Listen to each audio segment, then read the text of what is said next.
A priest raises an obsidian knife under a blazing sun. This was not murder, but a sacred duty to keep the world alive. Across time and continents, ancient peoples performed acts that seem unthinkable to us today, all in the name of faith, power, and cosmic order. We are about to journey through 25 of the most bizarre rituals from our distant past. By the end, you will see human history through a startling new lens, understanding the profound logic behind what first appears as sheer madness. Why would a losing team captain willingly kneel for decapitation? What drove a devotee to a shocking act of self-offering in a crowded square? We will uncover the answers. Each story reveals how civilizations grappled with life's biggest questions, using rituals as their ultimate tool. Are you ready to have everything you assume about the ancient world turned upside down? The sun beat down on a vast stone court, its walls towering like cliffs. This was the arena for Tok, the sacred ball game of the Maya, and the stakes were nothing less than the fate of the cosmos itself. Players clad in heavy protective padding did not use their hands or feet. They drove a solid rubber ball weighing as much as 9 pounds up and down the court using only their hips, elbows, and knees. The goal was to propel the ball through a vertical stone ring set high on the wall, a feat so difficult it was considered a moment of divine intervention. But this was not mere entertainment. Every bounce of that ball echoed the journey of the sun and stars across the sky. The court represented the universe, the ball was the sun or the moon, and the game was a ritual battle between the forces of light and darkness, life and death. The energy of the match maintained the cosmic order, and that is why the final whistle carried a terrifying weight. In its most extreme form, the game did not end with a trophy. For the losing team, particularly its captain, the ultimate price awaited. Archaeological reliefs at places like Chichen Itza show the grim aftermath of a victorious player holding the severed head of his opponent. To our modern minds, this is a horrific act of violence. To the Maya, it was the highest honor. The sacrificed captain became an immediate offering to the gods, a hero whose blood ensured the sun would rise, the rains would come, and the world would continue. His death was not a punishment, but a direct and glorious passage to the divine realm. The entire ritual, from the first serve to the final blow, was a single, continuous prayer for the survival of creation itself. Far from the sun-baked courts of the Maya, in the misty forests of ancient Europe, another form of fire was said to cleanse and renew the world. Roman generals and historians wrote with a mix of fascination and horror about the Celtic Druids, the powerful priestly class who they claimed orchestrated rituals of breathtaking scale.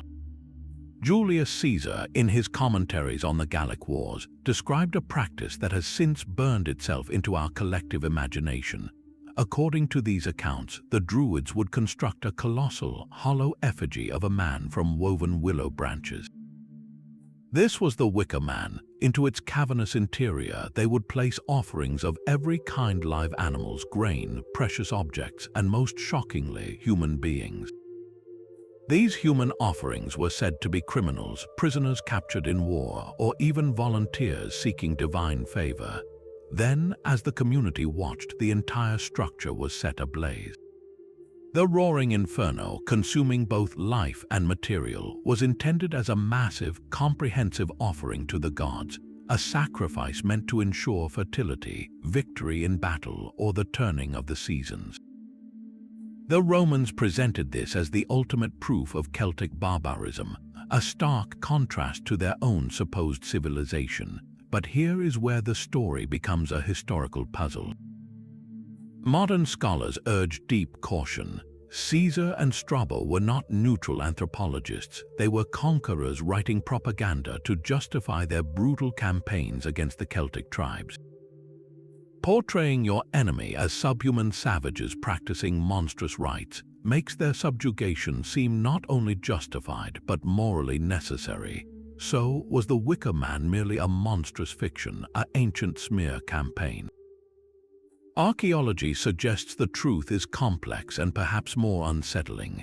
While no giant wicker effigies have been found, evidence points to ritual violence being a real part of Celtic and broader European Iron Age life. Take the Lindo Man, the remarkably preserved body of a young man discovered in an English bog. Forensic analysis revealed he did not die by accident or in a simple fight.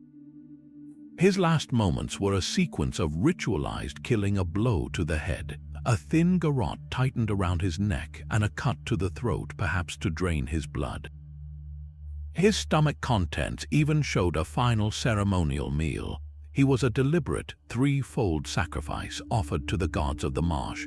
So, the Wicker Man may be an exaggerated Roman legend, but it seems to have grown from a seed of truth, a cultural reality where human life was sometimes the ultimate currency in a transaction with the divine. The real mystery is not whether such sacrifices happened, but understanding the profound, terrifying logic that made them seem not just acceptable but essential. The logic of sacrifice was a thread woven through countless ancient cultures, a desperate bargain with forces beyond human control. But what happened when the most powerful person in the world, a living god on earth, began to show the one thing a deity must never possess: mortality? For the ancient Egyptians, the answer was not a quiet retirement, but a spectacular public spectacle of renewal. The pharaoh was the linchpin of the entire universe, the human embodiment of the god Horus, responsible for maintaining Mot, the divine order of truth and balance. His personal vigor was directly tied to the fertility of the Nile's floods, the bounty of the harvest, and the security of the nation.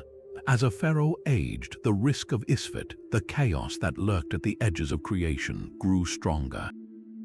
The solution was the Heb-Sed festival, the jubilee of renewal. This was not a simple birthday party. It was a meticulously choreographed state ritual, often lasting weeks or even months, designed to magically reboot the king's divine powers. Imagine the scene at Memphis or Thebes. After years of preparation, the aging king would embark on a sequence of symbolic acts, each one a test and a transformation. One of the most dramatic was the ritual run. Dressed in a short kilt, the pharaoh would sprint a fixed course while carrying heavy ceremonial objects, perhaps oars or flails. This was a public demonstration that his physical strength, the very engine of the kingdom, remained undiminished. He would then be ceremonially seated upon two distinct thrones, one for Upper Egypt and one for Lower Egypt, reaffirming his unity over the entire land. Offerings poured forth to every major deity, a divine thank you note for continued favor. We can glimpse the staggering scale of these events through surviving artifacts. A stunning ceremonial robe belonging to Amenhotep III, covered in intricate patterns and magical symbols, was likely crafted specifically for his said festival. Every thread, every bead was intended as a conduit for regenerative power. The entire nation became a participant in this ritual of rebirth. By witnessing and celebrating the pharaoh's renewed strength, the people participated in the renewal of the world itself. The Nile would rise, the crops would grow, and chaos would be held at bay for another cycle. The Heb-Sed was the ultimate performance of eternal kingship, a defiant shout against time itself, proving that even a god-king needed a little help from ritual magic to keep the universe on track. While the pharaoh's ritual run was a public renewal of life, another ancient tradition presented a far more final answer to the question of what comes after death. On the Indian subcontinent for centuries, the funeral pyre could become a stage for a shocking act of ultimate devotion known as sati. In this practice, a widow would voluntarily or under immense pressure ascend her husband's funeral pyre and immolate herself alongside his body. To understand sati is to step into a world where individual identity was deeply woven into social and spiritual duty. Its roots trace back to the ancient Vedic texts where the ideal of the Pativrata, the utterly devoted wife whose existence is inseparable from her husband's, was paramount. In its earliest idealized form, sati was seen not as a tragic death, but as the supreme expression of this devotion. A wife who performed sati was believed to achieve miraculous power. She would cleanse her husband's sins, secure salvation for 7 generations of both families, and unite with him in a state of eternal bliss. She was transformed from a grieving widow into a goddess, with temples or sati stones often erected in her memory. This was the powerful, seductive narrative that surrounded the act, but as centuries passed, the social reality grew darker. By the medieval period, what began as a rare, celebrated voluntary choice became entangled with severe economic and social pressures. A widow in traditional Hindu society often faced a life of extreme austerity, shaved head, plain white sari, and stripped of all property rights. She was considered inauspicious, a burden on her husband's family. In this context, the choice to perform sati could be heavily coerced by relatives seeking social honor, spiritual merit, or simply to be rid of an economic liability. Accounts from the Mughal and later British colonial periods describe widows being drugged, tied to the pyre, or pushed back into the flames with long poles if they tried to escape. The ritual's brutality sparked fierce debate for centuries within Indian society itself. Hindu reformers like Raja Ram Mohan Roy argued passionately that sati had no true sanction in sacred scripture and was a corrupt distortion of ancient ideals. He faced death threats for his campaign. The practice was finally banned by the British Governor-General Lord William Bentinck in 1829, a move supported by many Indian reformers. Yet, the idea did not vanish completely. Isolated, illegal cases have been reported as late as the 1980s, a grim testament to how deeply ritual and social pressure can become entangled. Sati forces us to confront the most difficult edges of ancient belief, where profound spiritual aspiration collided with stark human suffering, and where the line between sacred duty and social coercion became tragically blurred. High on the slopes of Mount Parnassus, where eagles circled and the air tasted of pine and stone, the fate of empires was decided not in a council chamber but in a sacred, smoky room. This was the Oracle of Delphi, the most powerful spiritual authority in the ancient Greek world. For over 1,000 years, kings and commoners, generals and farmers, made the arduous pilgrimage up the sacred way, bearing lavish gifts and desperate questions. Would their city-state win the coming war should they found a colony across the sea who had committed a terrible crime? All of human hope and anxiety flowed to this single point, to seek the wisdom of the god Apollo, spoken through his human vessel, the Pythia. She was not a mythical figure, but a real woman chosen from among the local villagers. Once selected, her life was no longer her own. On the 7th day of each month, the day sacred to Apollo, the ritual would begin. After a ceremonial bath in the icy waters of the Castalian spring to purify herself, and the sacrifice of a goat to test the god's favor, the Pythia would prepare to descend. She drank from a sacred spring and chewed laurel leaves, symbols of Apollo. Then, accompanied by priests, she would enter the inner sanctum of the temple, the Aditon, a small, underground chamber. Ancient historians like Plutarch, who once served as a priest at Delphi, describe what happened next. The Pythia would seat herself on a tall, 3-legged stool, a tripod, positioned over a deep fissure in the limestone rock. From this crack, a strange, sweet-smelling vapor would rise. As she inhaled these intoxicating fumes, her body would begin to tremble. Her voice would drop to a guttural rasp, her limbs would shake, and she would slip into a profound, ecstatic trance. In this altered state, she would begin to speak in ragged, disjointed phrases, the raw words of the god. The attending priests, the propheti, would then listen carefully, translating her ravings into the elegant, often ambiguous hexameter verses that became the famous Delphic prophecies. "You will go, you will return, never in war will you perish," they might say, a line that could mean either safety or doom depending on where one placed the pause. For centuries, the source of the Pythia's power was a divine mystery.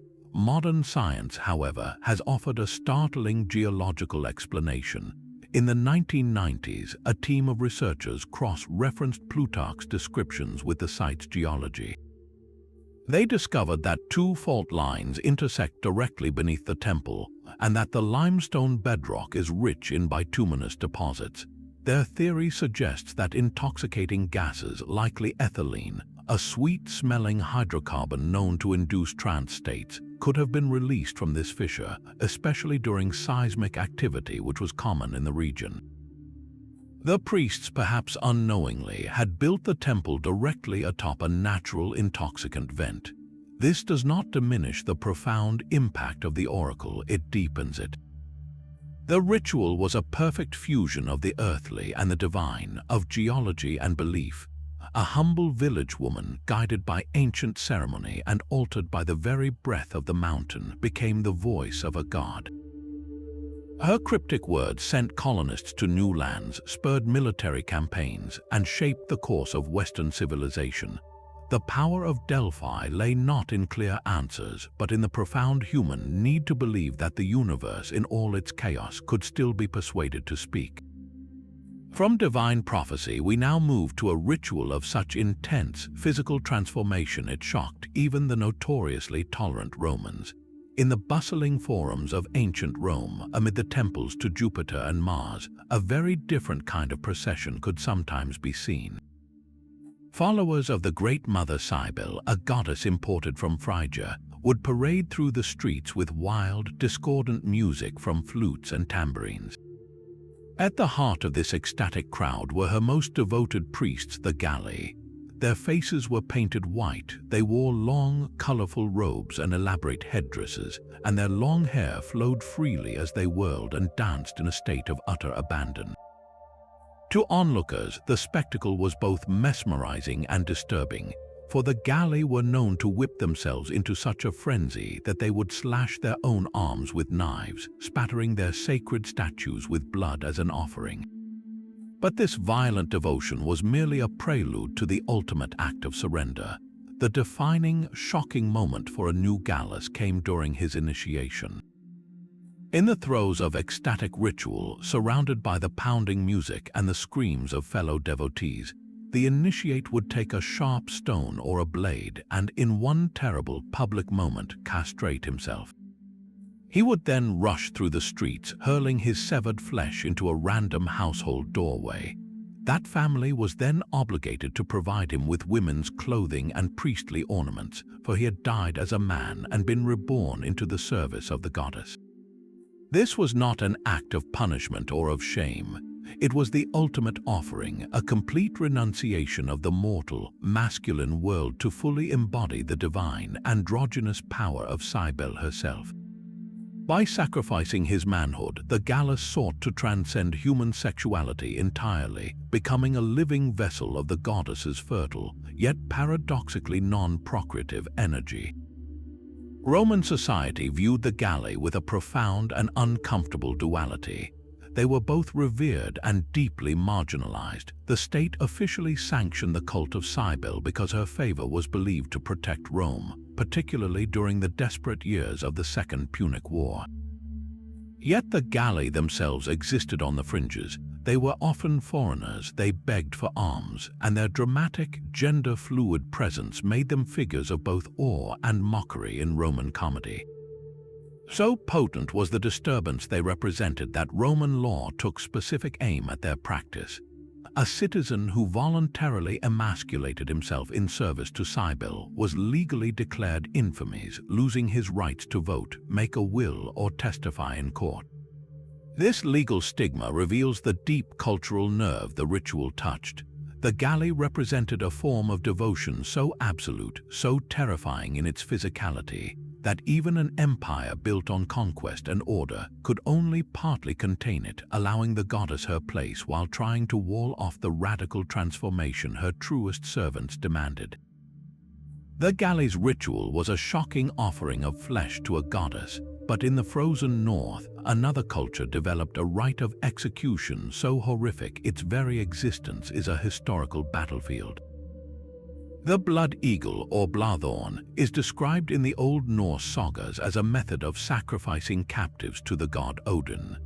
The process, as recounted in tales of vengeance against kings who had wronged a family, is almost unbearable to consider. The victim was placed face down. Using a sharp blade, the executioner would cut along the spine, severing the ribs from the vertebral column. Then, with terrible force, the ribs were pulled outward and backward like the hinges of a grotesque door, splaying the back open. Finally, the lungs were carefully extracted and draped over the mangled ribs. In the sagas, as salt was sprinkled on the wounds, the rising and falling of the lungs on the victim's back was said to mimic the final, shuddering breaths of an eagle in flight. It was a ritual of ultimate vengeance and offering, transforming a human body into a sacred, if monstrous, symbol for the All-Father. But did it ever truly happen? For decades, most historians dismissed the blood eagle as dark poetry, a symbolic metaphor for extreme violence invented by Christian scribes centuries later to paint the pagan Vikings as inhuman monsters. The descriptions were too perfect, too allegorical. The eagle was a symbol of Odin, and this was a literal creation of that symbol from a living body. It seemed more like a storyteller's grisly flourish than a forensic manual. Then, in 2022, a team of archaeologists published a study that sent shockwaves through the academic world. They re-examined the remains of a male skeleton from a mass Viking Age grave at Ridgeway Hill in Dorset, England. This individual had been executed around the year 900. The forensic analysis revealed something startling. On the inside surfaces of several vertebrae, there were precise, deliberate cut marks. These were not the chaotic wounds of battle, but systematic incisions made to separate bone from ligament, exactly the kind of marks that would be left by someone attempting to sever the ribs from the spine from behind. This was the first archaeological evidence that matched the specific technical steps described in the sagas. The discovery does not prove the full theatrical blood eagle was performed, but it strongly suggests that a ritualized form of dorsal dismemberment, the brutal first act of the ceremony, was a real practice. It moves the blood eagle from the realm of pure myth into a shadowy space of ritualized terror. Whether the final, lung-pulling spectacle was ever completed may remain a mystery, but the cut marks on those ancient bones whisper that the sagas were not merely inventing horror, they were remembering it. The bones of Dorset whisper of a ritualized death, but in a sanctuary not far from Athens, an ancient rite promised a secret key to life beyond the grave. For nearly 2,000 years, from the Bronze Age well into the Roman era, a single spiritual experience was considered the pinnacle of a Greek person's life. These were the Eleusinian mysteries, sacred rites dedicated to the goddess Demeter and her daughter Persephone. Unlike the public festivals of Olympus, this was a closed initiation. To be an initiate, a myst, was to be part of the best-kept secret in history, a secret so powerful that to break it meant death. And every autumn, thousands would make the journey to earn that secret. It began in Athens with a great public proclamation, inviting all Greek-speaking people who were free of blood guilt to be purified and join.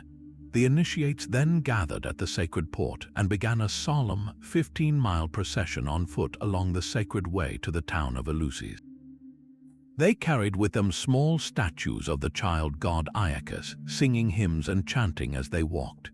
This was not a leisurely pilgrimage, it was the first act of a profound psychological and physical ordeal. Upon reaching Eleusis, the rituals moved inside the massive, windowless hall called the Telesterion, capable of holding thousands in its shadowy interior. Here, the process intensified. Initiates fasted, breaking their fast only by drinking a special barley and mint potion called the kykeon. They then entered the heart of the mystery. In the pitch-dark hall, amidst swirling incense and the sounds of gongs and chanting, they were shown sacred objects, the hieria, whose nature we still do not know. They likely witnessed a powerful sacred drama, a reenactment of the myth of Demeter and Persephone, the story of a mother's grief over her daughter's abduction into the underworld and their joyful reunion that brought life back to the world. But the climax, the epopteia or final vision, was the ultimate secret. What did they see or experience that transformed them? Ancient testimonies are tantalizingly vague but unanimous in their awe. The Roman orator Cicero, an initiate himself, wrote that at Eleusis he learned the fundamentals of life and found not only a reason to live in joy but to die with better hope. The poet Pindar said that those who have seen these rites are blessed in death, for they know the final end of life and its God-given beginning. The penalty for divulging what happened was severe, execution or divine curse, and it seems the secret was kept. Modern scholars have long theorized that the transformative power of the ritual may have been chemically assisted. The fasting, the disorientation, the sensory overload of the telesterion, and the drinking of the kykeon all set the stage. Some researchers, like Karl Ruck and Albert Hoffman, have proposed that the barley in the kykeon could have been contaminated with ergot, a fungus containing lysergic acid amides, compounds closely related to the psychedelic LSD. In the ritual context, such a substance could have induced powerful, shared visionary states, making the myth of death and rebirth not just a story to hear, but a reality to behold. Whether through pharmacology or profound psychological theater, the initiates emerged fundamentally changed. They had stared into the heart of the great mystery, the cycle of life, death, and rebirth, and had been given a glimpse of what lay beyond the veil. They walked back to Athens not just as citizens, but as those who knew a glorious secret, carrying a promise of hope that no earthly power could ever take away. The promise of Eleusis was one of joyous hope, but atop the pyramids of Tenochtitlan, hope was purchased with a far more terrible currency. For the Aztec civilization, the sun did not rise each morning out of simple cosmic routine. It was a daily battle won, a victory that required constant nourishment in the form of human life force or tonally. Without it, the sun would weaken, the world would plunge into eternal night, and all of creation would end. This belief led to a ritual practice of staggering scale and surgical precision. The public heart extraction sacrifice at the Templo Mayor. Imagine the scene not from our modern horror, but through the eyes of a devout Aztec citizen. The victim, often a warrior captured in the so-called Flower Wars, was not considered a criminal or a mere prisoner. He was a chosen offering, a sacred vessel. His journey up the steep steps of the pyramid was a final, honored procession. At the summit, before the statues of the gods and the gathered city, the ritual unfolded with a chilling, practiced choreography. 4 priests, each gripping a limb, would stretch the victim backward over the convex curve of the sacrificial stone, the tekatl. This arching of the chest exposed the ribcage. A 5th priest, the nakom, stood ready with an obsidian blade sharper than any steel. In one swift, practiced motion, he would plunge the knife into the chest just below the sternum, reach upward, and tear out the still beating heart. This organ, steaming in the cool morning air, was not discarded. It was raised high, a supreme offering to Huitzilopochtli, the sun god and patron of Tenochtitlan. The tonally within it was the divine fuel. The lifeless body was then released to tumble down the pyramid steps, where it would be claimed by the warrior's captor for ritual use. To the Aztec, this was not murder, but the highest form of reciprocity. The gods had sacrificed themselves to create this world, and humanity's sacred duty was to repay that debt with the most precious substance they possessed, the energy of life itself. A captured warrior, dying in this way, was guaranteed a glorious afterlife in the eastern paradise of the sun. The ritual was a brutal, direct transaction to keep the cosmic engine running, a daily defiance of the apocalypse written in the very blood of their society. The Aztec ritual was a public spectacle of cosmic maintenance, but in the shadows of the Spartan night, a far more secretive and political terror was practiced. In the rigid, militaristic society of Sparta, the legendary Agoj training system is often celebrated for forging unparalleled warriors. Yet this brutal education had a final, hidden chapter, a clandestine graduation exam known as the Crypteia. Each autumn, the Spartan state would formally declare a ritual war upon its own subjugated population, the Helots. These were the descendants of the original inhabitants of Laconia, enslaved and forced to work the land that fed the Spartan war machine. Following this declaration, a select group of the most promising young men, usually around 18 or 19 years old and nearing the end of their agoge, would be sent out alone or in small bands. Armed with nothing but a dagger and minimal supplies, they vanished into the countryside. Their official mission was to survive by their wits, living off the land. But their true, unspoken objective was far darker. Under the cloak of darkness, these crypteia initiates were to stalk, ambush, and murder Helots, specifically targeting those who were physically strong, showed signs of leadership, or displayed any hint of rebelliousness. This was not random banditry, it was a systematic campaign of state-sanctioned terror. Imagine the psychological landscape. A Helot farmer, after a day of backbreaking labor, could never feel safe in his own home. Any rustle in the night, any shadow in the olive grove, could be a Spartan youth on his deadly rite of passage. The young Spartan, in turn, was hardened in the most visceral way possible. This ritual served Sparta's needs with chilling efficiency. First, it acted as a periodic culling of the Helot population, eliminating potential leaders and keeping the vastly outnumbered Spartiate class in control through fear. Second, it provided the young warriors with their first taste of real, lethal combat, not in a distant war, but in a personal, intimate act of killing. There were no rules of engagement, no honor in open battle, just the cold, stealthy application of violence. Most profoundly, the crypteia served as the ultimate indoctrination. It bonded these young men to the Spartan state with blood. By committing this act, they crossed a moral Rubicon. Their loyalty was no longer just to their family or their military unit, but to the Spartan system itself, a system that demanded they see an entire class of human beings as nothing more than threats to be managed, as living training tools. The philosopher Plato, who admired much about Spartan discipline, nonetheless condemned the crypteia as a practice that bred a savage and lawless character. It was the dark, logical endpoint of a society built entirely for war, where the final lesson for its elite was that morality itself was subordinate to the survival and dominance of the state. A state's fate could be decided not by its senators, but by the color of a single organ.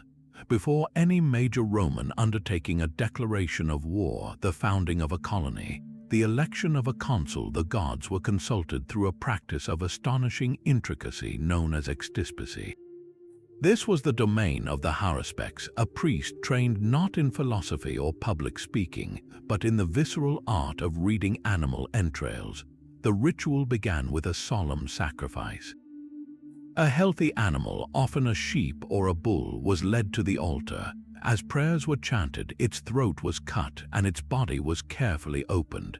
The focus was not on the meat, but on the sacred internal landscape revealed within. The priests would gently remove the liver, the lungs, and the heart, but the liver was the supreme text. The Romans, like many ancient peoples, believed the liver was the seat of life itself, the source of blood and emotion. More than that, they saw it as a perfect microcosm of the entire cosmos, a mirror of the heavens and the earth within a living creature. Every bump, every lobe, every subtle discoloration was a potential message from the divine. The haruspex would lay the warm, glistening liver on a special tray and begin his examination with the precision of a cartographer. He would note its size, its shape, the texture of its surface. Were there unusual spots or marks? Was a particular lobe missing or malformed? Was the color a healthy, deep red, or was it pale or strangely mottled? To interpret these signs, he did not rely on guesswork. He compared his findings to a sacred map, a bronze model known as the liver of Piacenza. This remarkable artifact, discovered in northern Italy, is a life-sized bronze model of a sheep's liver, divided into dozens of precisely inscribed sections. Each section is labeled with the name of a different deity: Jupiter, Mars, Venus, and lesser-known gods, each governing a specific aspect of fate, from love and war to agriculture and the weather. A mark found in Jupiter's section was an omen from the king of the gods himself. A discoloration in Mars's domain foretold something about an upcoming battle. This was not superstition, it was a highly formalized system of divine communication, a celestial codex written in flesh. A healthy, well-formed liver with no blemishes was a resounding yes from the gods, a sign of their favor that sent armies marching and treaties being signed. A damaged or diseased liver, however, could bring the entire machinery of the Roman state to a grinding halt. A planned battle might be postponed, an election rescheduled, a law rewritten. In a world fraught with uncertainty, the haruspics provided a tangible, if gruesome, link to the divine will, offering the Senate and the people a chance to align their human ambitions with the immutable plans of the cosmos. It was a bizarre but utterly logical system for a civilization that believed every great endeavor required the silent, written consent of the gods. The Roman haruspics sought divine will within a single organ, but in the high Himalayas, the final journey of the soul required the complete dissolution of the body itself. Here, in the thin air above the tree line, Tibetan Buddhists practice a ritual known as sky burial or jeta. To an outside observer, it is a stark and shocking scene. On a remote, rocky platform, a specialist called a Rogyapa, the body breaker, prepares the deceased. With ritual tools, he dismembers the corpse, breaking the bones and mixing them with barley flour and butter. As he works, the sound of chanting and the blowing of horns carries on the wind.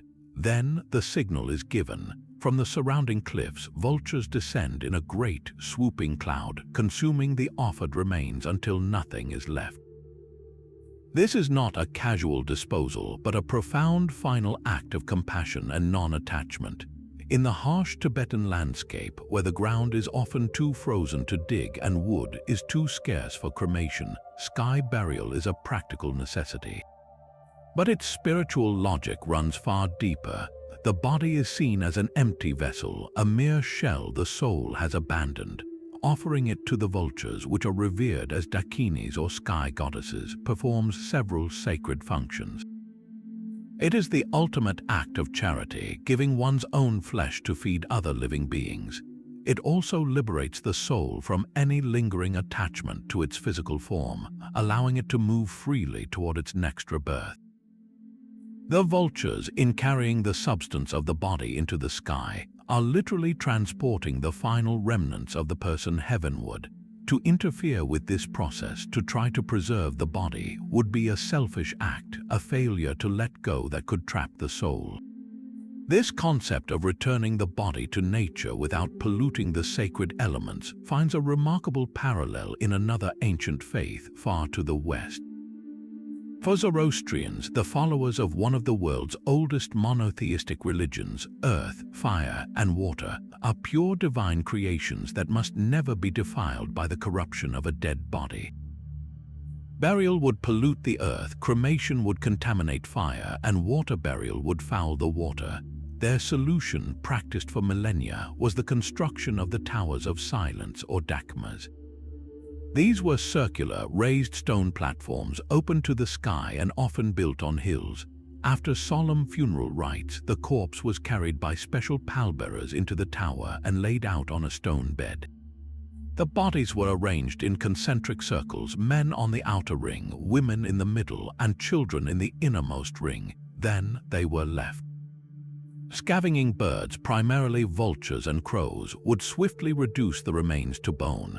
After the elements had sun-bleached and dried the skeletons, the remaining bones were collected and placed into a central ossuary pit, where they gradually dissolved into lime. This entire, meticulous process was a direct expression of core Zoroastrian belief. Death was the work of a destructive spirit, and the corpse was a source of spiritual contamination. By exposing it to the sun and the swift, efficient cleaners of the sky, the community protected the holy elements and ensured the soul's unhindered passage to the afterlife. Both the sky burial and the towers of silence present a radical, humbling vision of our place in the natural order. In these rituals, the human body is not a temple to be preserved, but a temporary gift to be given back, completing a cycle of life that views even our own physical end as an opportunity for generosity and ecological harmony. While the Tibetan and Zoroastrian rituals sought a peaceful return to nature, the ancient world also harbored rites that unleashed nature's raw, untamed power upon the human soul. In the dark forests and on the remote mountaintops of Greece, the followers of Dionysus gathered not for solemnity, but for ecstatic oblivion. Dionysus was the god of wine, fertility, madness, and theater, a deity who represented everything chaotic, creative, and liberating that lay beyond the ordered walls of the city-state. His worship was not about quiet prayer, it was about a shattering experience called the Dionysian Mysteries. Initiates, known as maenads for women and satyrs for men, would abandon their homes and cities at night. They would head for the wilderness, the Oribacea or mountain wandering, lit only by torchlight. There, to the relentless, hypnotic rhythm of flutes and drums, they would dance. This was not a polite social gathering, it was a frenzied, hours-long ritual where dancers whirled and leapt until they collapsed from exhaustion, their minds utterly transported. They drank wine, certainly, but historians like Euripides in his play The Bacchae suggest their drinks may have been mixed with other, more potent psychoactive plants like ivy or certain fungi to accelerate the process. The goal was a state called enthousiasmos, literally having the god within you. In this ecstatic trance, social identities dissolved. A wealthy Athenian matron and a low-born slave would dance side by side, their class distinctions meaningless in the face of divine madness. Women who held little public power in Greek society became the central, fearsome agents of the cult, leading the rites with a terrifying freedom. This was the ritual's profound appeal and its ultimate threat. It offered a temporary but complete escape from the rigid hierarchies of daily life, a direct, personal, and overwhelming experience of the divine. When this cult spread to Rome, where Dionysus was known as Bacchus, it exploded in popularity, especially among women, slaves, and the disenfranchised. The Roman Bacchanalia began to evolve from seasonal rites into frequent, secret nocturnal meetings. Rumors swirled of drunken orgies and criminal conspiracies. The Roman Senate, the guardian of tradition and social order, perceived not a spiritual movement but a clandestine network that threatened the very fabric of the state. In 186 BCE, they acted with devastating force. The Senatus Consultum de Bacchanalibus, a decree inscribed on bronze and distributed across Italy, survives to this day. It ordered the suppression of the Bacchanalia across the entire Roman Republic. The decree banned the rites, making it a capital offense to participate. It ordered the destruction of Bacchic shrines and authorized summary arrest. Historians like Livy recount a wave of executions, with thousands allegedly put to death, more for participating in the secret assemblies than for any proven crime. The Senate's panic reveals the true power they feared. It was not the wine or the dancing, but the cult's secretive, cross-class bonding, and its promise of a personal ecstasy that lay outside the control of the family, the state, and the official gods. They saw a ritual that could forge allegiances stronger than those to Rome itself. The brutal crackdown was the sound of an empire trying to stamp out a whisper of liberation before it became a roar. The Senate's brutal suppression of the Bacchanalia was a fight for control over the body and its passions, but in the quiet, private chambers of imperial China, a different and far more prolonged ritual achieved a similar end through excruciating, silent transformation. From roughly the Song dynasty onward for nearly 1,000 years, the ideal of feminine beauty and virtue was literally broken and remade in the form of the lotus foot. This was not merely a fashion, but a deeply ritualized process of initiation that began in early childhood, a brutal physical education that shaped a girl's entire future. Around the age of 5 or 6, often during the autumn or winter months to numb the pain with cold, a mother would begin the long, terrible task for her daughter. After soaking the feet in a warm herbal mixture to soften them, she would bend the 4 smaller toes downward and inward toward the sole until the bones snapped. Then she would force the heel and ball of the foot together, crushing the natural arch into a grotesque high curve. The broken foot was then bound tightly with long strips of cloth, pulling the newly shaped flesh into a narrow, pointed form resembling a lotus bud. This binding was tightened daily, the process repeated over years as the feet grew, ensuring they never exceeded 3 to 4 inches in length. The goal was to create the perfect golden lotus, a foot so small a woman could barely walk, her gait reduced to a delicate, swaying motion praised as willows in the wind. The pain was unimaginable and constant, with infections, rotting flesh, and gangrene common. Yet this suffering was the entire point, the core of its ritual power. Foot binding was a physical test of endurance that marked a girl's passage into womanhood, proving she could withstand agony for the sake of social and familial duty. Her bound feet became a permanent, visible symbol of Confucian ideals, a literal embodiment of female obedience, restraint, and seclusion. A woman with lotus feet could not run, could not labor in the fields, could not easily leave the inner quarters of the home. She was rendered dependent and stationary, the perfect expression of a patriarchal order. Furthermore, the ritual was a crucial marker of elite status. Small, bound feet were a luxury, a sign that a family was so wealthy its women did not need to work. They became the single most important factor in a young woman's marriageability, a prerequisite for securing a good match and bringing honor to her family. The binding cloths themselves, often embroidered by the girl, were considered intimate tokens, and the unveiling of the bound feet to a husband was a highly charged ritual moment. For centuries, this practice was so entrenched that mothers, despite loving their daughters, saw inflicting this pain as an act of love and necessity, the only way to secure a girl's future in a rigid society. Its eventual decline and banning in the early 20th century came only after intense internal criticism and the catastrophic collision of this ancient ritual with the modern world, revealing how deeply the body can become a canvas for the most painful inscriptions of culture and control. The bound foot was a private, lifelong ritual of control, but in the sun-scorched ports of the ancient Mediterranean, a far more public and final offering was said to echo across city walls. For centuries, the rivals of Rome spread stories of a Carthaginian and Phoenician practice so abhorrent it became the very definition of barbarism. Greek and Roman historians like Diodorus Siculus and Plutarch described in grim detail the worship of a god they called Moloch or Baal Hammon. They wrote of a bronze statue of the deity, its arms outstretched and its hands forming a sloping ramp leading to a fiery pit in its chest.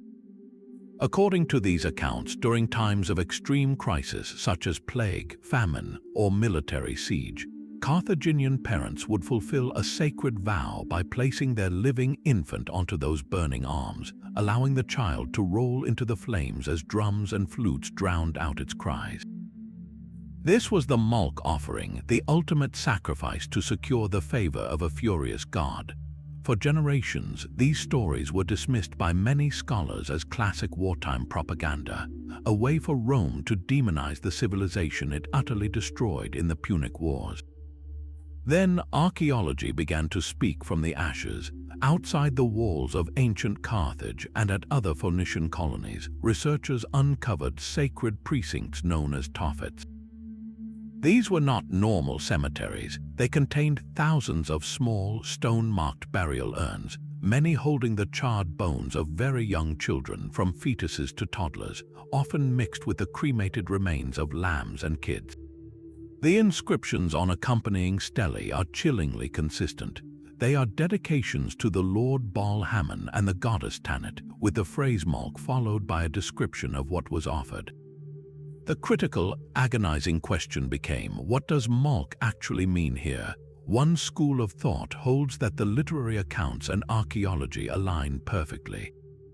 These toffets are the physical evidence of systematic ritual child sacrifice, the final, desperate transaction of a people believing they could buy their city's survival with the life of their firstborn. The animal bones, in this view, might represent a substitute offering when a family could not or would not part with a child. The opposing interpretation is profoundly different. It argues that malk simply means a type of offering, not necessarily a live sacrifice. These scholars propose the toffets were a special burial ground for children who died naturally, all too common in the ancient world. In this scenario, grieving parents would dedicate their deceased infant to the protective deities, perhaps offering a lamb in its place as a symbolic accompaniment to the afterlife. The cremation and special burial were acts of profound piety, not murder. The debate remains fiercely unresolved, a haunting testament to the limits of our understanding. The silent urns hold two possible histories. One is a civilization capable of a ritual so terrible it defies modern comprehension. The other is a civilization tragically familiar, mourning its lost children in the only way its faith allowed. Both possibilities force us to confront the darkest edges of ancient belief, where the line between profound devotion and profound horror becomes almost impossible to see.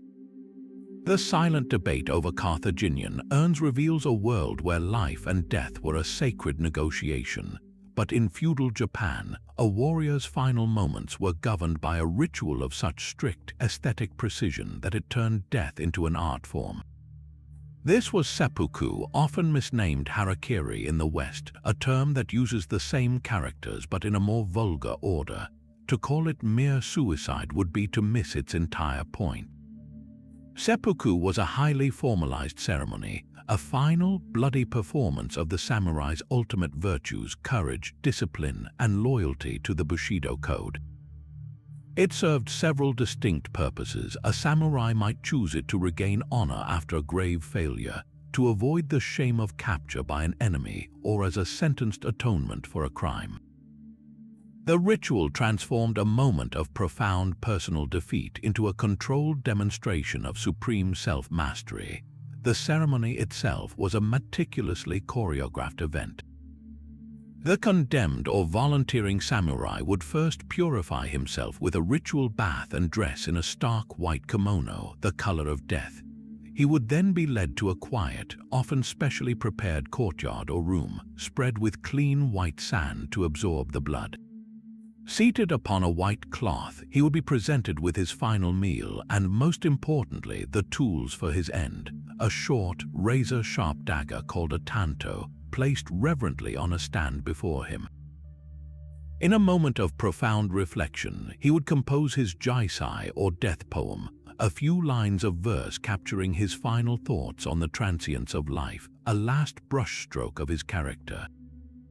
Then, with attendants and witnesses observing in solemn silence, he would take the tanto. With his left hand, he would open his kimono to expose his abdomen, the seat of the soul in Japanese belief. With his right hand, he would plunge the blade deep into the left side of his stomach. The pain would be excruciating, but the ritual demanded absolute composure. He would then draw the blade slowly across to the right, and finally, in the most grueling version, make a slight upward turn.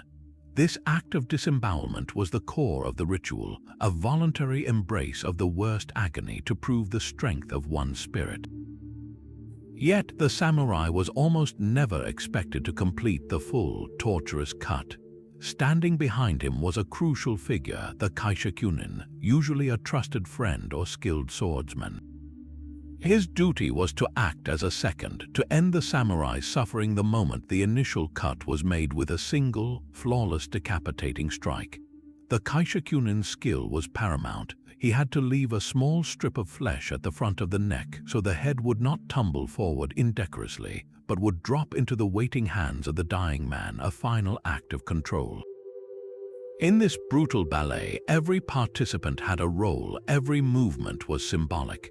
The seppuku ritual was the ultimate expression of the Bushido ideal, where even in death, a warrior exhibited flawless etiquette and iron will, transforming his final breath into a permanent statement of honor. Deep beneath the bustling streets of imperial Rome, in hidden chambers known as Mithraea, men gathered by torchlight to participate in a mystery that promised victory over chaos itself.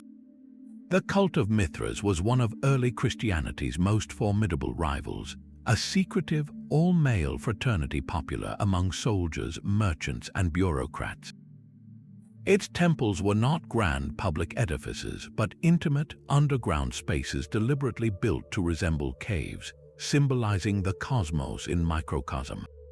And at the far end of every single Mithraeum, illuminated by flickering altars, was the same breathtaking scene, the Toroctony.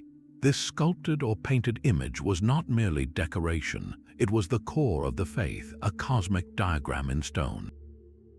It shows the god Mithras in his distinctive Phrygian cap, kneeling on the back of a powerful bull, pulling its head back and plunging a dagger into its neck.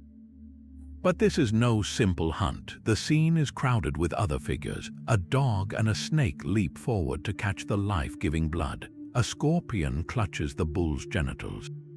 A raven perches nearby. To the uninitiated, it seems bizarre, almost chaotic. To a member of the cult, it was a precise map of the heavens. Scholars now understand the Toroctony as a complex astrological allegory.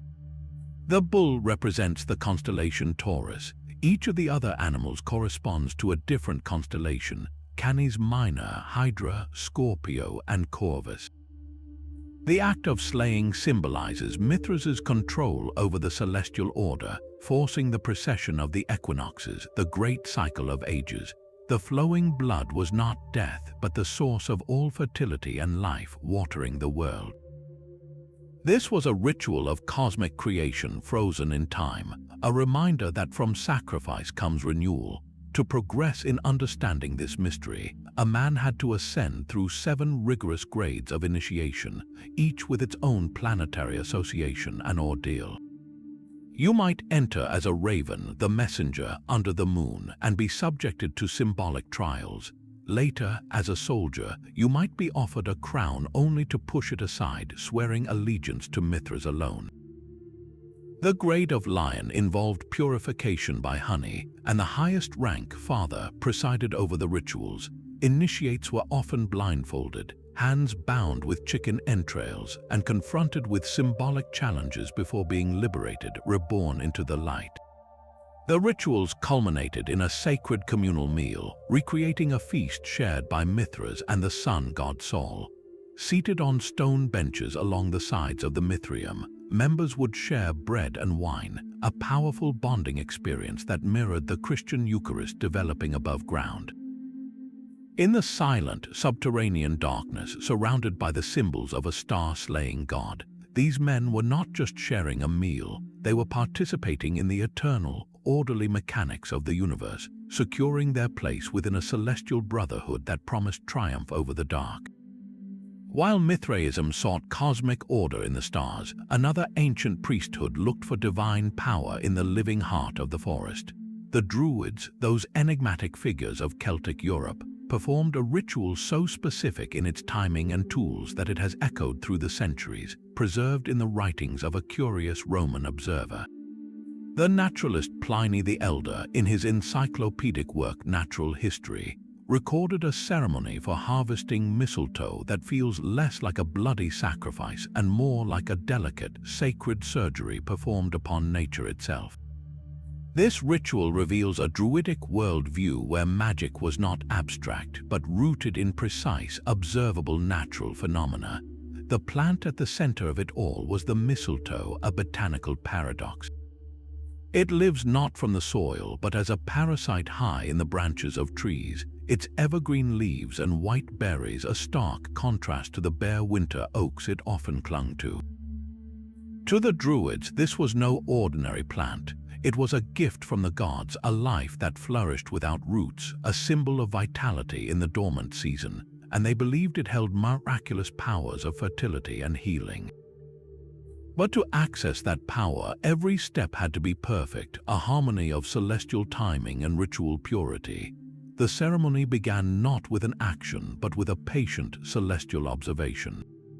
The Druids would wait for a specific phase of the moon, the sixth day of its cycle.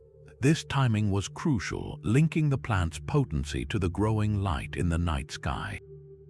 The chosen tree was always a sacred oak, the king of the forest, and specifically one that hosted the rare, prized growth of mistletoe. On the appointed day, the community would gather at the base of the great oak. A feast of ritual objects was prepared. A white-robed druid, the only one pure enough to conduct the operation, would approach. He carried a sickle, but not one of iron, the metal of war and common labor. His blade was crafted of gold, a metal associated with the sun, incorruptibility, and the divine. With this golden sickle, he would then climb the massive trunk. The climb itself was an act of devotion, moving from the mundane earth toward the sacred canopy. Upon reaching the precious clump of mistletoe, he would not simply grab it. With great care, he would sever the plant with the golden blade, ensuring the cuttings fell freely.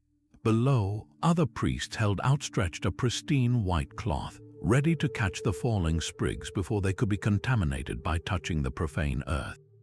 The capture was as important as the cut, preserving the plant's celestial connection. With the mistletoe safely gathered, the ritual's focus shifted from the tree to the ground, and the offering required to complete this transaction with nature. Two white bulls, animals of immense value and symbolic purity, had been led to the site. As the mistletoe was secured, these bulls were sacrificed. This was not the chaotic bloodshed of battle, but a solemn reciprocity. The life force of the bulls was given in thanks for the life-giving power of the harvested plant, a balance of energies. Then the druids would work their magic. From the mistletoe, they prepared a special potion. Pliny notes two primary beliefs about this concoction. First, it was considered a powerful antidote to all poisons, a literal shield against hidden malevolence in the world. Second, and perhaps more profoundly, it was believed to cure infertility in animals, a direct link to the life-giving, generative forces of nature that the mistletoe itself embodied. In this single, meticulously staged ritual, we see the Druidic philosophy in action. It was a practice of deep observation, of aligning human action with lunar cycles, of using precious, non-violent tools to interact with rare natural wonders, and of completing the exchange with an offering of equal weight. The ritual of the oak and mistletoe was not about dominating nature, but about participating in its hidden rhythms with reverence, hoping to channel its most elusive blessings for the healing and continuity of the community. High on the windswept summit of Lulalaco, a volcano towering over 22,000 feet above sea level, the air is too thin to breathe easily, and the cold is a constant, biting force. Here, in the year 1999, archaeologists made a discovery that would both chill and illuminate our understanding of the Inca Empire. They found 3 children, a teenage girl and a younger boy and girl, seated cross-legged as if in sleep, perfectly preserved by the ice for 500 years. They were not lost travelers, they were the culmination of the Capacocha, a state ritual of staggering scale and solemn purpose, where the ultimate offering was not a warrior but a child. In the Inca worldview, children were considered the purest of beings, untainted by the compromises and failures of adulthood. Their essence was a direct conduit to the divine. When the empire faced a crisis, a severe drought, the illness of the Sopa Inca, or a major political transition like a coronation, the order would go out. From across the 4 quarters of Tahuantinsuyu, the empire, communities were required to present their most perfect children, those deemed beautiful and physically flawless. This was not a punishment but an immense tragic honor. A chosen child brought prestige to their entire family and village, linking them forever to the divine machinery of the state. Once selected, the children's lives transformed. They were treated as living sacrifices already consecrated, honored, and celebrated. They were dressed in fine, elaborate textiles and adorned with miniature gold, silver, and shell figurines, tiny offerings they would carry to the gods. Then began the long ceremonial pilgrimage. Accompanied by priests and imperial attendants, they traveled sometimes for months along the vast Inca road network, often heading toward one of the sacred mountain peaks or apus that were considered powerful deities. The journey itself was part of the ritual, a visible procession of imperial power and piety that crossed the very landscape it sought to appease. Upon reaching the terrifying, beautiful solitude of the summit, the final rituals were gentle in method but absolute in consequence. Forensic analysis of the Lulalaco mummies revealed traces of coca leaves and corn beer or chicha in their systems. The children were likely given these substances in their final hours, not as poison, but as a sacred sedative to ease their passage into the long sleep. The teenage girl, known as the Ice Maiden, had chewed coca leaves right up to her death. The method of death was typically exposure or, in some cases, a swift blow to the head while they were in a stupor. Left in carefully prepared stone shrines, they did not decompose. The dry, freezing air and intense ultraviolet radiation at that altitude mummified them perfectly, freezing them in time. To the Inca, this was not a morbid end. The children, now eternal intermediaries, were placed in the care of the Apu. They became literal anchors, tying the will of the Sapa Inca to the mountain gods who controlled weather, water, and fertility. Their perpetual presence on the peak was a permanent prayer, a direct and unbreakable line of communication between the human and divine realms. The discovery of these mummies, with their serene faces and intricate offerings, forces us to reconcile two irreconcilable truths: the profound, state-sanctioned love and honor given to these children, and the brutal, calculated decision to offer their lives for the perceived survival of millions. In the silent, frozen peace of the summit, we see the terrifying weight of an empire's faith, preserved in the perfect, tragic features of a child. The frozen children of the Andes were honored offerings to mountain gods, but in the bustling agora of ancient Athens, the survival of the city could hinge on the violent expulsion of its most wretched members. This was the ritual of the Pharmakos, a practice of chilling, logical cruelty that reveals how a society can cleanse itself by casting out its own shadows. When plague stalked the streets, when crops failed and famine loomed, or when any collective disaster struck, the Athenians believed their city had become polluted with a spiritual poison called miasma.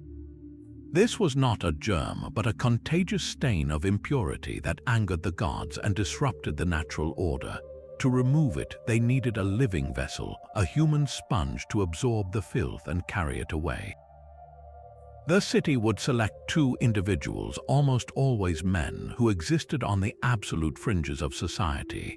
They were the ugly, the disabled, the chronically ill, or criminals so base they were considered barely human. Their very bodies were seen as physical manifestations of the city's hidden corruption. For a short, surreal time, these outcasts were treated with a grotesque form of reverence. They were fed at public expense, given fine foods like cheese, barley cake, and figs, a temporary elevation that only highlighted their ultimate purpose. This feeding was not an act of charity, but a ritual charging, like loading a battery with the very impurity it was meant to carry. Then the cathartic violence began. The two pharmakoi were led in a procession through the entire city, from the central hearth to the outer gates. The citizens did not watch in silence. They actively participated, striking the men with branches of wild fig trees and squill bulbs, a sea onion believed to have purifying properties. The beating was a physical transfer, each blow driving the collective miasma out of the community and into the bodies of the scapegoats. Finally, at the city's boundary, the loaded vessels were expelled. In some accounts, they were simply driven beyond the walls and forbidden to return. In darker versions, they were stoned to death or burned, their bodies destroyed to ensure the pollution could never seep back in. With their exile or death, the city was symbolically reborn, clean and whole again. This ritual was a brutal form of social surgery. By collectively identifying, abusing, and ejecting a pair of predefined, impure individuals, Athenian society achieved a powerful catharsis. It reinforced a shared identity of purity and order by violently defining what it was not. The fear and anxiety of a random disaster were transformed into a directed, ritualized action with a clear, if horrific, resolution. The Pharmakos is a stark, ancient blueprint for a psychological pattern found across human history. We see its echo in the biblical ritual of the Azazel goat in the Old Testament, upon which the high priest would symbolically lay the sins of the people before sending it into the wilderness. We hear its whisper in the medieval persecution of those blamed for the Black Death, and in the modern demonization of minority groups during times of economic panic or social unrest. The ritual makes terrifying sense. It converts the unbearable ambiguity of collective suffering into a simple, actionable narrative. The problem is not a complex interplay of weather, germs, or economics. It is that person, that group, that carrier of our misfortune. Remove them, and the world is set right. The Pharmakos forces us to ask a difficult question when our own communities feel threatened. Do we still seek, in subtler ways, to identify our own human scapegoats, hoping to beat our fears out of them and leave them at the city gates? The Athenian Pharmakos was a ritual of expulsion, but in the golden temples of ancient Mesopotamia, the most powerful union imaginable was deliberately invited inside the city walls. This was the sacred marriage, or hieros gomos, a cornerstone of Sumerian and Babylonian statecraft that blurred the line between human ruler and divine lover. At the heart of the ritual was the king, but his partner was no mortal queen. He was to become the consort of Inanna, the formidable goddess of love, fertility, and war, known later to the Babylonians as Ishtar. Their symbolic union was not a quiet, private vow, but a public, elaborately staged drama of cosmic consequence. The ceremony unfolded over days, filled with processions, music, and offerings. A high priestess, often the Intu priestess of Inanna, would ritually embody the goddess, becoming her living avatar for the duration of the rites. Dressed in the regalia of Inanna, she would participate in a ceremonial feast and a ritual bath of purification. Then the climax approached. The king, having undergone his own rites of purification, would be led to a specially prepared bedchamber within the temple precinct, a room known as the Jiparu. Here, in this sacred space, the ritual consummation would take place between the king and the goddess in the priestess. This act was far more than a symbolic gesture. It was a direct channeling of divine energy. We can hear the echoes of this profound ritual in the surviving sacred marriage hymns, some of the most vivid poetry from the ancient world. One hymn describes the king, Shu, sin of being bathed and anointed for his divine bride. Inanna herself speaks through the verse, saying, "He has brought me into his house, he has laid me down on the fragrant honey bed. My precious sweet, he delights me with his touch." The language is explicitly sensual, celebrating the physical union as a source of mutual joy and power. But the purpose was intensely practical. This ritual was the ultimate insurance policy for the kingdom. By sexually uniting with the goddess of fertility, the king was magically ensuring the fertility of the land itself. His virility translated directly to abundant crops, thriving livestock, and healthy births among the people. The ritual also secured military victory, as Inanna was also the fierce queen of warfare. Most crucially, it provided the king's ultimate political legitimization. By proving he was the chosen consort of the city's patron goddess, his right to rule was divinely ordained beyond any human challenge. He was no longer just a man who led armies. He was the husband of a goddess, the guarantor of life and order for his entire people. In that sacred bedchamber, politics, religion, and the very forces of nature were woven together into a single, transformative act, where a king's rule was literally made holy. From the sacred bedchamber of a king to the open sea, The final journey of a Viking chieftain was a spectacle of fire, water, and earth. This was no quiet burial, but a ritual of explosive farewell, designed to launch a leader into the afterlife with all the power and prestige he commanded in life. The ship was the centerpiece, not merely a mode of transport, but a sacred vessel that mirrored the Viking understanding of the cosmos itself. The process began with the careful preparation of the chieftain's body, dressed in his finest clothes and armor. He was then placed in the heart of his ship, seated or laid upon a bed of cushions as if ready for command. Around him, his world was meticulously reconstructed. His sword, axe, and shield were placed at his side. Chests filled with silver coins, jewelry, and finely crafted tools were loaded aboard. Containers of food and drink, even gaming pieces, were included for the long journey ahead. This was a pragmatic packing list for the afterlife, ensuring he would arrive in the next realm as a wealthy and formidable man, but the provisioning could extend far beyond objects. The 10th century Arab traveler Ahmad ibn Fadlan, who witnessed a Rus Viking funeral on the Volga River, documented a ritual of staggering finality. He described the sacrifice of a dog, 2 horses, 2 cows, a rooster, and a hen, all placed within the ship. And then, a volunteer slave girl, after a series of solemn rites, was killed and laid beside her master. To our eyes, this is horrific, but through the Viking lens, these were not mere killings, they were inclusions. The animals and the attendant were part of the chieftain's worldly retinue, essential companions for his status in the next life. With the ship fully laden, the method of launch defined the ritual's final act. One method was the floating pyre. The ship was pushed out onto a river or calm bay, and from the shore, a flaming arrow would arc through the sky, igniting the oil-soaked timbers. Against the dark water, the vessel would become a moving constellation of fire, a brilliant, temporary star consuming the chieftain and his goods in a purifying blaze.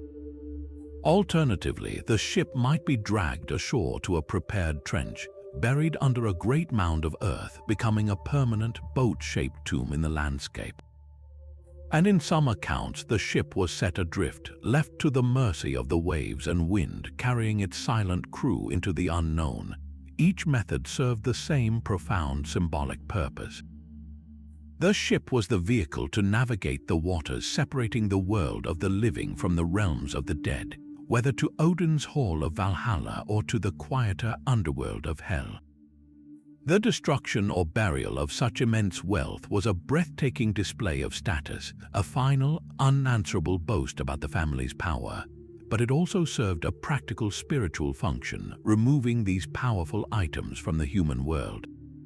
A sword buried with its owner could not be used by his enemies, and its spiritual essence remained solely his.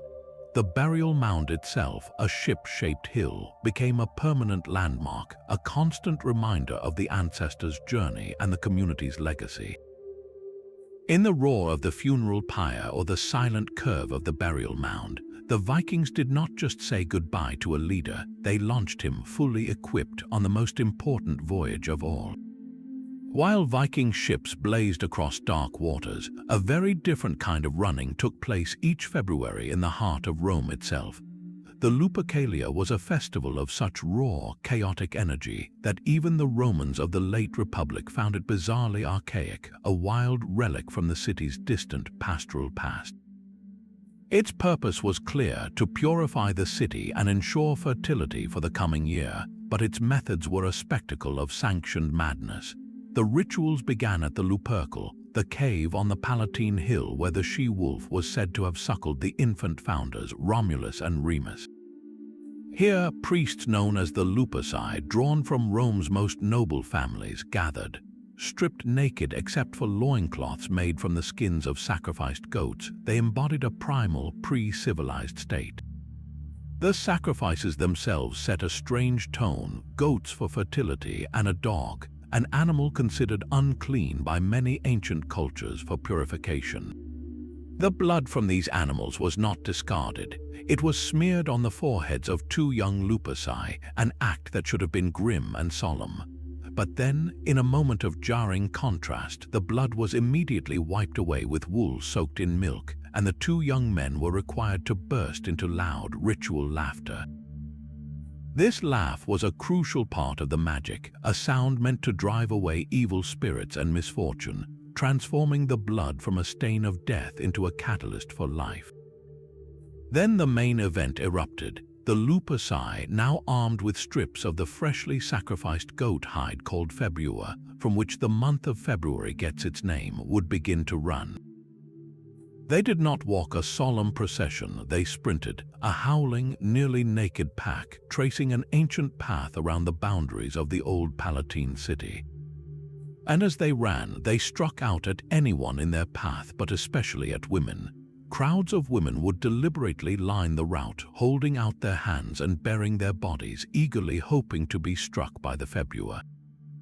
They believed these blows from the sacred hide would cure infertility, promote easy childbirth, and even bring prophetic dreams about future husbands. The festival was a riot of opposites: nakedness in the civic space, laughter in the face of blood, and ritual strikes that were not punishment but desperate blessings. For a single day, the rigid order of Roman society was inverted by a force even older than the Senate: the raw, terrifying need to make life continue. This wildly popular pagan rite posed a significant problem for the new Christian authorities centuries later. They could not simply erase a celebration so deeply embedded in the cultural calendar. Their solution was not suppression, but a brilliant strategic overlay. In the year 496, Pope Gelasius I formally replaced the Lupercalia with a feast day on February 14th, dedicated to Saint Valentine, a 3rd century martyr about whom very little was actually known. The connection was not arbitrary. The vague legends that had grown around Valentine often involved him performing secret marriages for Christian couples or sending a loving note to his jailer's daughter signed "From your Valentine." By linking his name to the mid-February date, the Church slowly began to redirect the old energies of fertility and pairing toward a tamer, more spiritualized ideal of romantic love and chaste affection. The public whipping run faded, but the association of the date with coupling and fortune in love stubbornly remained, its roots tangled deep in the blood, milk, and laughter of the Lupercal cave. The Lupercalia's chaotic run sought to channel life force into the community, but in the dense jungles of Borneo and on the windswept plains of Eurasia, a far more direct method was practiced for securing that very same power. Across continents and centuries, from the Celtic tribes of Europe to the Scythian horsemen of the steppes, and from the Maori warriors of New Zealand to the Dayak people of Southeast Asia, the ritual of head hunting emerged as a widespread and profound spiritual practice. This was not mere trophy collecting or an act of simple brutality in war. Taking a head was a sacred transaction, a way to capture and harness the most potent force a human being possessed. At the heart of this belief was the idea that the head was the seat of the soul, the container of a person's vital essence, their mana or life force. By severing and taking the head, a warrior wasn't just killing an enemy, he was capturing their spiritual power and transferring it to his own people. This stolen energy was believed to be the ultimate fertilizer. For agricultural societies like the Dayak, a freshly taken head was thought to rejuvenate the soil, ensuring bountiful rice harvests and the fertility of both land and people. The ritual was often scheduled around planting seasons, making the act of violence a direct contributor to the community's survival. For others, like the Maori, the head, or mokamokai, contained the mana and tapu of the deceased chief or warrior. Preserving it allowed a rival leader to not only demonstrate his supremacy, but also to harness the spiritual authority of the fallen foe, gaining a powerful guardian spirit for his tribe. The act itself was a crucial rite of passage. A young Scythian warrior, for instance, could not drink from the communal cup during feasts until he had presented the head of a slain enemy. His first head was proof of his courage and skill, the ticket to full manhood and social standing within the nomadic band, but the ritual did not end on the battlefield. What followed was an elaborate process of preservation and communion. The heads were carefully treated. The Maori would smoke, cure, and sun-dry the heads, often intricately tattooing the preserved skin to maintain the identity and status of the individual. In South America, the Shuar people of the Amazon created the famous tansa, or shrunken heads. Through a meticulous process of removing the skull, treating the skin with herbal concoctions, and carefully shaping the features with hot stones and sand, they created a miniature, preserved likeness. This was not done out of morbid curiosity. The shrinking process was believed to trap the soul of the victim within the tansa, preventing its vengeful spirit from returning. The captured head then became a kind of spiritual servant. There are accounts of warriors speaking to these heads, asking for advice in battle or for help in hunting. They were fed ceremonial meals, included in festivals, and treated with a mix of reverence and fearful respect. A row of ancestral skulls displayed in a longhouse or a shrunken head worn as a pendant was not a display of savagery, but a visible bank of spiritual capital, a library of captured power that protected the village, enriched the fields, and testified to the courage of its men. In a world where invisible forces governed fate, the headhunter's ritual was a stark, literal attempt to seize control of those forces, one soul at a time. The captured soul of an enemy was a possession, but the ghosts of one's own ancestors were a presence that demanded a different kind of ritual hospitality. In the heart of classical Athens, a city famed for reason and democracy, an annual festival embraced a profound and unsettling duality. The Anthesteria was a 3-day springtime event of breathtaking complexity, a time when the city simultaneously celebrated the birth of the new wine and opened its gates to the restless dead. This was not a somber memorial, but a tense, joyful, and deeply cautious party held at the boundary between life and death. The festival began with Pithoiga, the opening of the jars. After the first blossoms appeared, the new wine from the previous autumn's harvest had finished fermenting in large clay storage jars called pithoi. On this first day, these jars were ceremonially unsealed. The air in Athens would fill with the sharp, sweet scent of the year's first libation, offered to Dionysus, the god who had given this gift of fermentation and ecstasy. It was a day of public joy and dedication, a toast to the life-giving power of the vine. But this opening was also a symbolic uncorking of something else, for as the wine was released, so too were the spirits of the departed believed to emerge from the underworld, free to roam the city for the duration of the festival. This led directly to the second day, Chose, the day of the wine jugs, and the festival's most psychologically fascinating ritual. The city was now considered spiritually polluted by the presence of the ghosts. To navigate this danger, every social norm was inverted or suspended. Law courts were closed, temples were shut, and business ceased. The centerpiece was a drinking contest, but one of eerie silence. Citizens did not gather for a boisterous symposium. Instead, each person, from the highest archon to the lowliest resident alien, received their own individual small wine jug called a choose. At a given signal, they would drink alone and in complete silence, racing to finish first. This solitary act was a protective measure. Drinking from a shared vessel would mean sharing breath and liquid with the invisible dead, a contamination too terrible to risk. Even children were given tiny chose jugs, their first symbolic participation in the adult world of ritual and danger. The winner of the silent contest was crowned with a garland and received a prize of a wineskin, a triumph of individual speed in a city under collective siege from the unseen. While the living drank in isolated silence, the most secret rite of all was unfolding elsewhere. On this day of Chose, the wife of the city's chief archon, the Basilina or Queen of Athens, performed a ceremony of staggering symbolic weight. In a building known as the Baucolion, she was ritually married to Dionysus himself. The details were a closely guarded secret, but ancient sources suggest the god was represented by his priest or perhaps a cult statue. This sacred marriage mirrored the ancient Sumerian rite, but with a crucial Athenian twist. By uniting with the god of the vital, intoxicating life force, the Basilina was channeling fertility and divine power directly into the heart of the city-state, counterbalancing the deathly influence of the roaming ghost. Her role was one of immense religious power, a direct conduit between the people and a god who mastered both ecstatic life and the shadowy realm.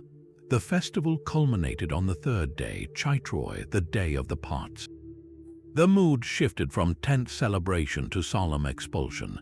Citizens prepared Chaitroi, simple pots of cooked grains and seeds, a food of poverty and sustenance. These were not offerings to the Olympian gods, but to Hermes Chthonios, the guide of souls. The pots were offered to the dead, a final meal of hospitality before they were firmly, politely asked to leave. The ritual words spoken were unmistakable. Out of the doors, you ghosts, the Anthesteria is over. The spirits were ushered back to the underworld, the spiritual pollution was cleansed, and the social order was restored. The Anthesteria, in its beautiful, cyclical complexity, acknowledged what modern life often tries to compartmentalize. It wove together the fermentation of wine and the presence of ancestors, the joy of a drinking contest and the fear of haunting, a sacred marriage for fertility and a meal for the departed. In this three-day ritual, the Athenians confessed a timeless truth, that life's most potent vintage is always aged alongside the memory of the dead. Across 25 journeys into the ancient world, we have witnessed a breathtaking spectrum of human belief, from the silent frozen peaks of the Andes to the ecstatic torchlit forests of Greece. We have seen hearts offered to the sun, kings reborn in ritual sprints, and entire cities purified by the expulsion of a single soul. We have watched as the cosmos was mapped on a bronze liver and navigated in a burning ship. The sheer strangeness of these practices can feel overwhelming, a catalogue of humanity's capacity for the extreme. Yet, beneath the surface details of blood, smoke, and ecstatic dance, these rituals reveal a set of universal, aching human needs. They are all attempts to answer the same fundamental questions. How do we connect with forces greater than ourselves? How can we possibly understand a vast and indifferent cosmos? Is there a way to control our fate, to plead for rain, to ensure victory, or to stave off death? And how do we properly mark the great transitions of life, from childhood to adulthood, from reign to reign, from this world to the next? Every ritual we have explored, no matter how bizarre it seems through our modern lens, was a logical, coherent answer to these questions within its own cultural framework. For the Aztec priest, removing a beating heart was not an act of cruelty, but a direct mechanical transaction to fuel the solar engine. For the Viking family, burning a ship laden with treasure was not wasteful, but a necessary provisioning for a leader's most important voyage. The logic is flawless once you understand the premises of their world. This is the true gift of studying these ancient mysteries. It challenges our assumptions about what is normal, what is rational, and what is sacred.